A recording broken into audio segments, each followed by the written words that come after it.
of owls that watches all the time, gazing from the shadows behind cement and lime. They see you at the hearth. They see you in your bed. Take care, beware, or they will send A talon for your head. Is it true, Dad? Is there really a secret group of rich and powerful men who rule the city from the shadows? Who send their talon out to destroy anyone who dares to even mention their existence? Mm-hmm.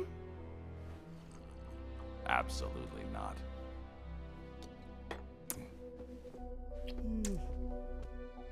But what if it is? It's just a story, Bruce.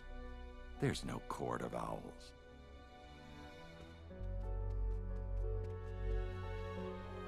It's not real.